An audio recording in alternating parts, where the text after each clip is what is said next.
इसके साथ ही उपदेश मंजरी के अंतर्गत सभी प्रसंग समाप्त होते हैं।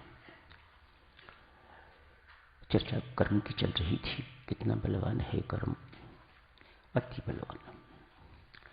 स्वामी जी महाराज इसके बल को देख के ही कहते हैं, कर्म करो ऐसे भले जैसे फल की मग, इक्षु रस की मधुरता मिले न बोकर भांग। सीखना सिर्फ यही है,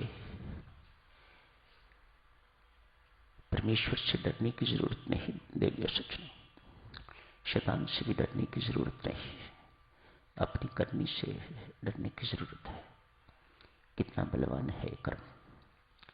बंदा बंदा जानता है परमेश्वर सर्वसमर्थ है, सर्वशक्तिमान है, मानो सब कुछ करने में समर्थ है, कुछ भी कर सकता है। यहां तक भी कहा जाता है कि उसका विधान शास्त्र उससे बड़े नहीं है। हम ऐसा मानते हैं, वे ऐसा नहीं मानता। अपने विधान को उच्च मानता है। विधान शास्त्र इनको अपने से बड़ा मानता है, मानो इनकी इज्जत करता है परमात्मा। इसी ढंग से कर्म की भी, कर्म सिद्धांत किस प्रकार का है। परमेश्वर सर्वसमर्थ होते हुए भी देवियों सज्जनों ऐसा तो नहीं कर सकता किसी ने शुभ कर्म किया है तो उसे फल अशुभ दे दे, है ना? ये नहीं कर सकता। सर्वसमर्थ है, सर्वशक्तिमान है, जो चाहे कर सकता है। लेकिन किसी ने कोई भला काम किया है, उसके बदले उसे दुख दे, ऐसा वह नहीं कर सकता। और किसी ने पाप कर्म किया है तो उसके बदले में उसे सुख दे दे, ऐसा भी वह नहीं करता। तो स्पष्ट है ना, कर्मफल कितना बलवान है। ये परमात्मा का विधान ही है दिव्य सच। दुख दे के सुख की इच्छा रखनी, ये ईश्वर का विधान नहीं है। आप अपने परिवार को दुखी रखते हो, परिवार आपके कारण दुखी है। दफ्तर जहां आप काम करते हो वह आपसे दुखी है, और बदले में आप सुख की अपेक्षा करो तो ये परमात्मा का विधान नहीं है। वह आपकी भक्ति, वह आपकी सेवा स्वीकार नहीं करेगा। ये परमेश्वर का विधान है, इसका वह पूरा आदर करता है। अनुभव साक्षी है कि ऐसा वह करता है, ऐसा होता है। दुख देके किसी को भी, किसी का दिल जला के, जहां आपकी इच्छा है कि इसका दिल जले, इस प्रकार से यदि आपने किसी का हृदय जलाया है, किसी को दुख दिया है, किसी को तड़पाया है, उसके बदले में आपको सुख मिल जाए, ये परमात्मा का विधान नहीं है।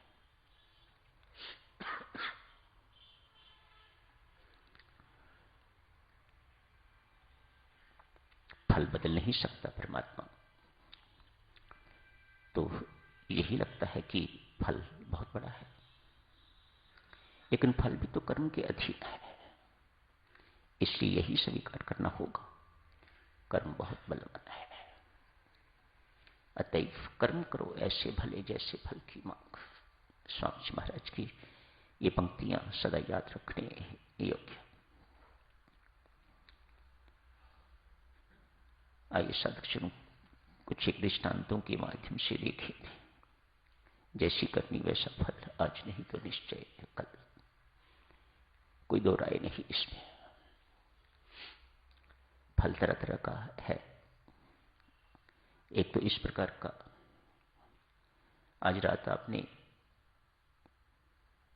कोई गंदी चीज खा ली,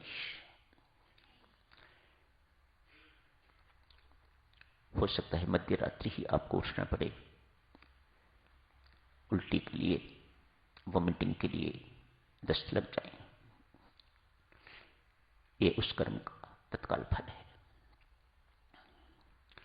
ये तो थोड़ी देरी लग गई, ऐसा भी होता है।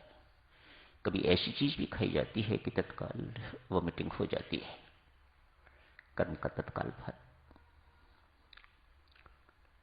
आज आपने परीक्षा दी, 3 महीने के बाद उसका परिणाम निकलेगा। वह कर्मफल 3 महीने के बाद मिलने वाला।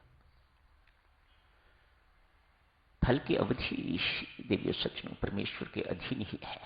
कब, कहां, कितना, क्या फल देना है, सब उसके अधीन है। एक पौधा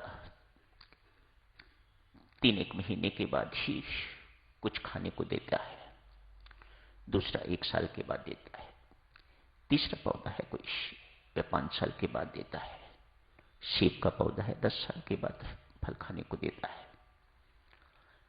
ये तो यहां की चीजें हो गई हैं। कुछ ऐसी चीजें भी तो होंगी जिसका फल इस जन्म में संभव नहीं, तो फिर अगला जन्म लेना पड़ेगा। और ये सत्य है, ये स्पष्ट दिखाई देता है हमें। सो यही मानना पड़ेगा कर्म सिद्धांत के अंतर्गत, जैसी करनी वैसा फल, आज नहीं तो निश्चय कल अगला जन्म भी हो सकता है, उससे अगला जन्म भी हो सकता है। परमेश्वर सजा नहीं देता देवियों सज्जनों, उसके विधान में अत्याचार अन्याय नहीं है। वे मात्र हमारे लिए व्यवस्था करता है, जो किया है उसके फल का भुगतान इसका हो जाए ताकि इसका कर्म कटे। एक कर्म बोझ उठा के रखेगा तो इसका जन्म मरण का चक्कर छूटेगा नहीं। ये सत्य है देवियों सज्जनों, हम सब अपने अपने कर्म भोगने के लिए, फल भोगने के लिए यहां आए हुए हैं। या यूं कहिएगा, हम सब अपने कर्मों का ऋण उतारने के लिए यहां आए हुए हैं।